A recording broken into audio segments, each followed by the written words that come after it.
Hello friends, तो राधे राधे आप सभी को। आज मैं इस वीडियो में आपको कोट सेट शॉर्ट कुर्ती की बेल स्लीव्स के साथ में कटिंग और स्टिचिंग बताऊंगी, जैसा कि आपको फोटो में दिख रहा है वैसे। और इसके नेक के अंदर मैंने पेपर कैनवास लिया है जो हम नेक के अंदर लगाएंगे, जिससे फिनिशिंग बहुत अच्छी आती है। सारा मैं आपको डिटेल में बताऊंगी। और इसके लिए मैंने लिया है ये 2 मीटर कपड़ा, बारीकी से सारा डिटेल बताऊंगी, तो आप वीडियो को लास्ट तक देखना। इस वीडियो को देखने के बाद आपको दूसरा वीडियो देखने की जरूरत नहीं पड़ेगी, आप एक ही बार में शॉर्ट कुर्ती बनाना सीख जाओगे। तो कपड़े को मैंने 4 फोल्ड कर लिया है। फिर जो भी कुर्ती की लंबाई है उसमें 2 इंच प्लस करके यहाँ पर मार्किंग कर लेनी है। तो 28 इंच की कुर्ती की लंबाई है हमारी, तो मैंने 30 इंच पर मार्क करके इसको कट कर लिया। अब जो ये कपड़ा है इसमें हमें क्या करना है, सबसे पहले तो वेस्ट की मार्किंग करनी है। तो मैं यहाँ पर 13 इंच पर वेस्ट की मार्किंग का मार्क कर रही हूँ और 19 इंच पर हिप का। ये दोनों मार्किंग करने के बाद हमें लाइन को सीधा कर लेना है। और लाइन को सीधा करने के बाद हमें शोल्डर लेना है यहाँ पर 6 इंच। तो फ्रेंड्स, आप कोई सी भी साइज में बना रहे हो तो भी आपको वेस्ट और हिप का यही मार्क करना है, और शोल्डर 6 इंच पर मार्किंग करना है, और आर्मोल की लंबाई भी हमें 6 इंच रखनी है। ठीक है फ्रेंड्स, अब इन दोनों पॉइंट को मिला के स्केल से लाइन को सीधा कर लेंगे, आड़ी लाइन को भी सीधा कर लेना। तो यहाँ पर आर्मोल का बॉक्स बन के रेडी हो गया। अब हमें यहाँ पर चेस्ट की मार्किंग करनी है। तो चेस्ट हमारी 32 को 4 भाग करना है, तो हुआ यहाँ पर 8 इंच। वेस्ट को 4 भाग करना है, तो वेस्ट है 28, तो 28 का 4 भाग हुआ 7 इंच। अब हिप की मार्किंग करनी है, तो हिप है 36 का 4 भाग किया तो हुआ 9 इंच। अब नीचे से घेरा लेना है, 9 इंच से आधा इंच बढ़ा लेना है। तो मैंने नीचे से घेरा रखा 9.5 इंच का। अब इन मार्किंग को ऐसे मिला लेंगे, ये वाला मार्किंग और वेस्ट का मार्किंग और चेस्ट का मार्किंग, सारे मार्किंग को मिला लेना है। और साइड से हमें 1.5 इंच का मार्जिन ले लेना है जो सिलाई मार्जिन में ऐड होगा। और हिप से नीचे का भी 1.5 इंच के ले लेना है, यहाँ से पट्टी फोल्ड होगी साइड की, इसलिए। अब सारे मार्किंग को मिला लेना है ऐसे हमें। ये करने के बाद आर्मोल में गोलाई देना है। तो पीछे का आर्मोल रखना है हमें 1.5 इंच का, 1.5 इंच का तिर्क का मार्क करके यहाँ पर हमें गोलाई दे देनी है। और फ्रंट वाले आर्मोल को रखना है हमें 1 इंच, तो 1 इंच का मार्किंग कर लेंगे यहाँ पर। और इसको भी यहाँ से हम अंदर की साइड में घेरा कर लेंगे। तो ये हमारा हो गया फ्रंट का, और 1.5 इंच का हो गया हमारा बैक पार्ट का, ये हो गया। अब मार्किंग के यहाँ से हम कट कर लेंगे। तो पहले हमें बैक वाले आर्मोल के यहाँ से कट करना है। तो देख सकते हो मैंने बैक पार्ट का आर्मोल कट किया है पहले। तो ये कट होने के बाद अब हम क्या करेंगे, यहाँ पर कट लगा लेंगे फिटिंग का, और वेस्ट का भी यहाँ पर कट लगा लेंगे एक, और हिप के यहाँ पे भी कट लगा लेंगे, ताकि हम जब सिलाई करेंगे तो दोनों पार्ट बराबर आएंगे, कट से कट मिलाएंगे इसलिए। अब दोनों को अलग अलग कर लेना है, बैक पार्ट को निकाल के अलग रख लेंगे, और फ्रंट पार्ट को वापस हमें ऐसे फोल्ड करना है। फोल्ड करके हमें क्या करना है, जो आर्मोल का ये हमने मार्किंग करी थी फ्रंट पार्ट की, इसको कट कर लेना है। हो गया हमारा फ्रंट पार्ट बैक पार्ट दोनों ही कट हो गए। ये हो गया, इनको रख लेंगे हम साइड में। और जो बैक पार्ट है उसको उठाना है, और इसको हमें सीधी घड़ी कर लेनी है। सीधी घड़ी करने के बाद जो पीछे की साइड में हम डोरी लगाएंगे उसके लिए हमें यहाँ पर टक्स बनाना है। तो यहाँ पर जो ये वेस्ट की मार्किंग के, इस वेस्ट की मार्किंग के सीध से हमें बंद साइड से 3 इंच पर एक मार्किंग करनी है, और फिर 1/2 इंच की एक मार्किंग और करनी, फिर 1/2 इंच की एक मार्किंग और करनी है। 3 मार्किंग लगाने के बाद जो सेंटर की मार्किंग है, यहाँ से हमें 3 इंच नीचे की साइड में और 3 इंच ऊपर की साइड में एक लाइन ड्रॉ कर लेनी है। और यहाँ से हम दोनों साइड में ऐसे तिरछा टक्स बना लेंगे, पत्ती शेप में टक्स बना लेना है। फिर इसको खोलेंगे कुर्ती को, और खोल के फिर दूसरी साइड भी ये वाला टक्स छाप लेंगे। इसको ऐसे बिछाकर दूसरी साइड भी छाप लेना है। तो ये हो गया। ये वाले टक्स को हम डार्क कर लेंगे, थोड़ा हल्का हल्का दिख रहा है तो थोड़ा इसको डार्क कर लेना है। अब हमें क्या करना है, इसको रख लेना है साइड में। अब जो बचा हुआ कपड़ा था इसमें से हमें बेल स्लीव्स की कटिंग करनी है। तो इसको डबल फोल्ड बिछा लेना है कपड़े को। पहले तो डबल फोल्ड बिछाने के बाद इसको 4 फोल्ड करना है। अच्छे से 4 फोल्ड कर लेंगे। फिर जो भी हमारी स्लीव्स की लंबाई है उसमें 2 इंच प्लस करके मार्किंग करनी है। तो 22 इंच की स्लीव्स की लंबाई है तो हम यहाँ पर 24 इंच पर मार्क करेंगे और स्केल से लाइन को सीधा कर लेंगे। सीधा करने के बाद इंची टेप को वापस रखना है मार्किंग के यहाँ से और इसको बीच में से फोल्ड कर लेना है ताकि यहाँ से सेंटर निकल जाएगा। तो यहाँ पर एक मार्किंग और करेंगे और इसको भी स्केल से सीधा कर लेंगे। ये हो गया। अब पीछे से हमें स्लीव्स को शेप देना है तो उसके लिए हम नीचे से 3 इंच पर एक मार्किंग करेंगे और फिर जो भी हमारा सीने का नाप 4 भाग नाप निकल के आया था उसमें 1 इंच कम कर लेंगे। तो 8 इंच आया था तो 7 इंच पर तिरछा मार्क कर लेंगे और यहाँ से हम शेप दे देंगे। ये जो तिरछा मार्क किया इस मार्क तक हमें इसे शेप दे देना है। ये हो गया। फिर यहाँ से 7 इंच की मार्किंग करी हमने तो जो सेंटर में हमने यहाँ से 7 इंच की करी तो जो सेंटर था वहां पर 1 इंच कम कर लेंगे। तो यहाँ पर 6 इंच पर मार्किंग कर लेनी है और आगे से स्लीव्स को ढीला रखने के लिए 7 इंच पर मार्किंग कर लेंगे। पीछे से 7 था तो यहाँ से भी 7 रख के तीनों मार्किंग को मिला लेंगे। अब साइड से 1.5 इंच का सिलाई मार्जिन ले लेंगे। अब मार्किंग के यहाँ से हमें इसको कट कर लेना है। तो कुछ इस टाइप से बहुत ही आसान तरीका है बेल स्लीव्स बनाने का। कट कर लिया। अब यहाँ पर एक कट लगा लेंगे जो फिटिंग में सिलाई में जाएगा इसलिए, और आगे से हल्का सा यहाँ से तिरछा कट कर लेंगे ताकि स्लीव्स कोना नहीं लटकेगा यहाँ से। और पीछे से सेंटर में कट लगा के स्लीव्स को खोल लेना है। खोलने के बाद एक साइड से इसको पत्ती शेप दे देना है। तो ये वाला पत्ती शेप हमारा जब स्लीव्स को ज्वाइंट करेंगे तब आगे की साइड में रहेगा। तो ये कटिंग हो गई है। अब हमें करनी है नेक की कटिंग। तो ये जो हमने पेपर लिया था इसको लेना है और इसको 2 पार्ट में कट कर लेंगे। पहले तो एक आगे के लिए और एक पीछे के लिए 2 पीस कट कर लेंगे और एक पीस को उठाना है और बीच में से फोल्ड कर लेना है। फोल्ड कर ले अच्छे से फोल्ड कर लेंगे। फिर नेक की चौड़ाई रखेंगे यहाँ पर 3 इंच। फ्रंट नेक की कटिंग कर रहे हैं तो लंबाई रखेंगे 6 इंच। आप छोटा बड़ा रख सकते हो नेक को आपकी मर्जी के अकॉर्डिंग। और स्केल से दोनों लाइन को सीधा कर लेंगे। फिर बाहर से हम जो लाइन ड्रॉ करी थी उससे 1-1 इंच पेपर को एक्स्ट्रा रख के कटिंग कर लेना है। कटिंग कर ली हमने ये।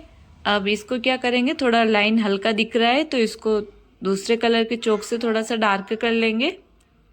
अब पेपर को उल्टा करेंगे तो दूसरी साइड भी ये छप गया है तो इसके ऊपर हम थोड़ा सा लाइन को डार्क कर लेंगे। तो दोनों साइड से हमारा नेक बन गया है। तो एकदम से चौकोर नेक बना है, देख सकते हो।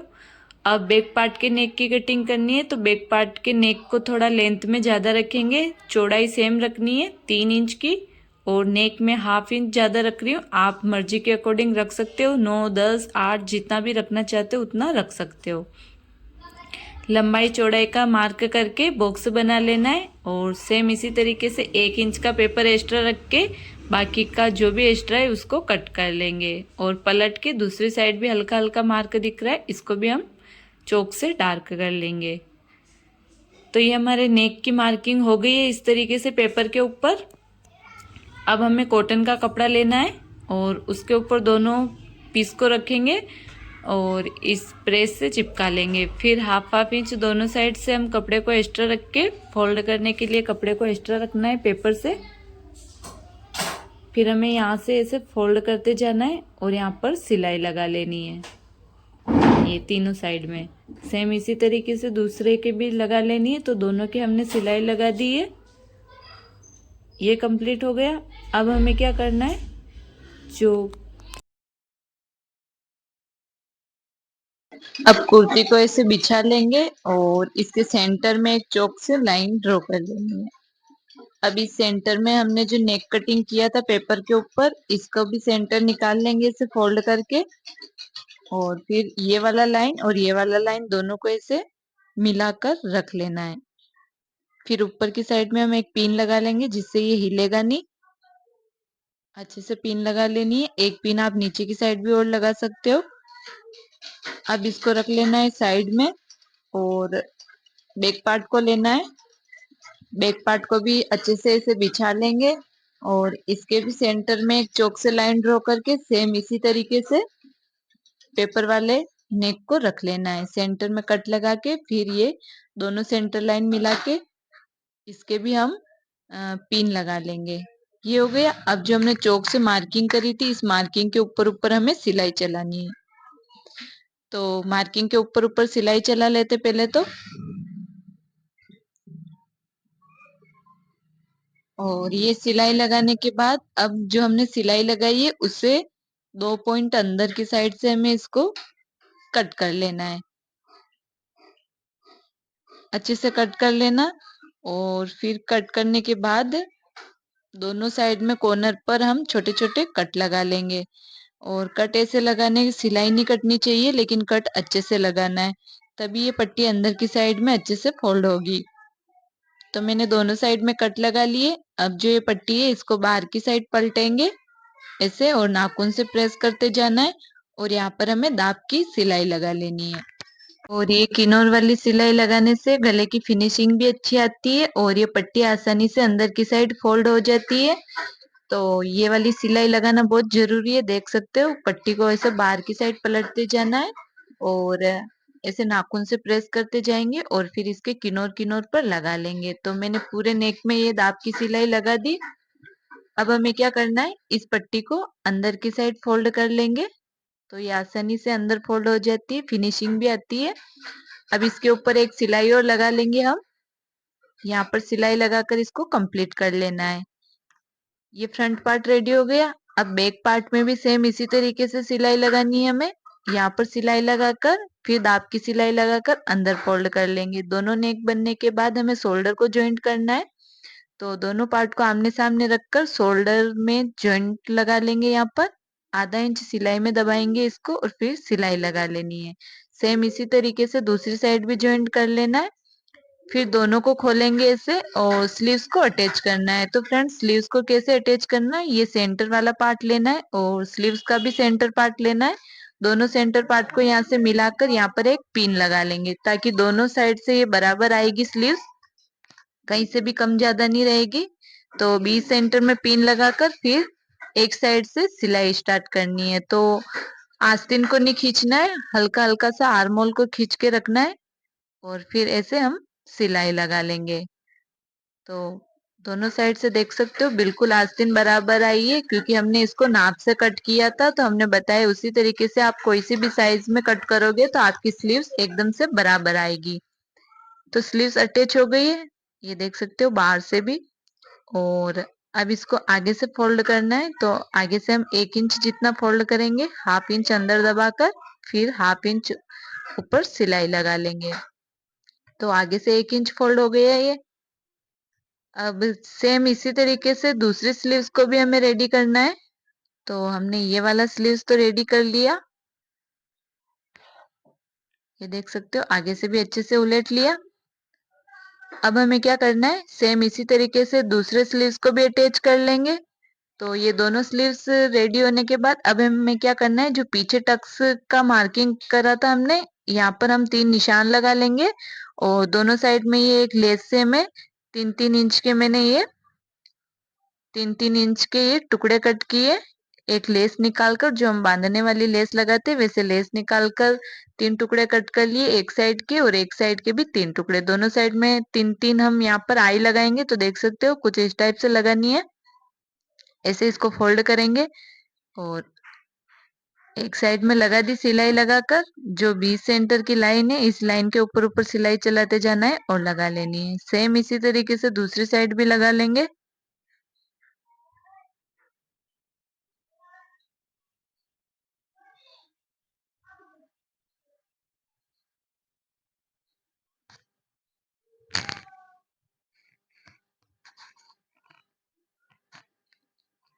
तो दोनों साइड में आई लगा ली हमने। अब हमें क्या करना है, धागे वगैरह को अच्छे से कट करना है। और इसको, ये जो हमने यहाँ पर सिलाई चलाई थी, यहाँ पर उल्टी साइड में जो सिलाई दिख रही है ये उल्टा करना है। और जो ये सिलाई दिख रही है इसको यहाँ से इसे पकड़ना है और फिर हमें टक्स से लगा लेना है। जैसे हमने मार्किंग करी थी वैसे ही शेप में हमें टक्स को लगाना है, ताकि जो हमने आई लगाई थी तो वो आई का जो पीछे वाला भाग होता है वो सिलाई के अंदर दब जाएगा। तो इसी तरीके से टक्स दूसरी साइड का भी लगा लेना है। दोनों साइड टक से लगा कर रेडी कर लेना है। और ये सीधी साइड भी आपको दिखा देती हूँ। ये टक से लगाया है एक साइड में, सेम इसी तरीके से दूसरी साइड में लगाया है। और सीधी साइड भी आप देख लीजिए, ये कुछ इस टाइप से दिखेगा। अब इसके अंदर यहाँ पर डोरी डालेंगे हम, तो वो पूरा कुर्ता रेडी होने के बाद में डालेंगे। ये होने के बाद में कुर्ते की साइड फिटिंग लगा लेनी है, दोनों पार्ट को ऐसे बराबर रख लेंगे। और साइड फिटिंग लगानी है, हमें जो हिप का निशान लगाया था वहां से स्टार्ट करेंगे हम साइड फिटिंग लगाना। जो 1.5 1/2 इंच का मार्जिन लिया था हमने, जो चौक से निशान लगा रखा, तो 1.5 1/2 इंच हम सिलाई में दबाते जाएंगे और आस्तीन में भी 1.5 इंच का दबाना है। और फिर हम आस्तीन के एंड तक सिलाई लगा लेंगे। सेम इसी तरीके से दूसरी साइड का भी बराबर रख लेना है इसको। ये साइड में जो हमने कट लगाए थे, ये कट से कट मिलाकर हम रख लेंगे। फिर यहाँ से सिलाई लगाकर आस्तीन में ले जाकर यहाँ एंड कर देना है। ये कंप्लीट हो गया। अब इसके साइड के चाक बनाने, तो कुर्ती को इस टाइप से खोलेंगे और दोनों साइड में 1.5 1/2 इंच का कपड़ा ऐसे फोल्ड कर लेना है। फोल्ड करके इसे हाथ से प्रेस लगा लेंगे। देख सकते हो जैसा वीडियो में दिख रहा है, कुछ इस टाइप से खोल के इसको 1.5 इंच का फोल्ड करके हाथ से प्रेस लगा लेना है। अब यहाँ से इसको अंदर की साइड फोल्ड करके यहाँ पर सिलाई लगानी है। तो यहाँ तक हमें सिलाई लगानी है, जहाँ पर ये कॉर्नर बन रहा है यहाँ तक सिलाई लगाकर फिर सुई को अंदर रखना है और फिर इस कपड़े को घुमा के दूसरी साइड में आड़ी सिलाई लगाकर फिर वापस सिलाई को नीचे की साइड में उतार लेना है। तो कुछ इस टाइप से हमारा चाक बनेगा फ्रेंड्स। चाक बनाने का भी बहुत आसान तरीका है। ये इस टाइप से चाक बन गया। सेम इसी तरीके से दूसरी साइड का चाक भी बना लेना है और फिर नीचे से फोल्ड कर लेना है। तो ये हमारी कुर्ती का फाइनल लुक आप लोगों के कैसा लगा कमेंट में जरूर बताना, लाइक करना ना भूले। Thank you.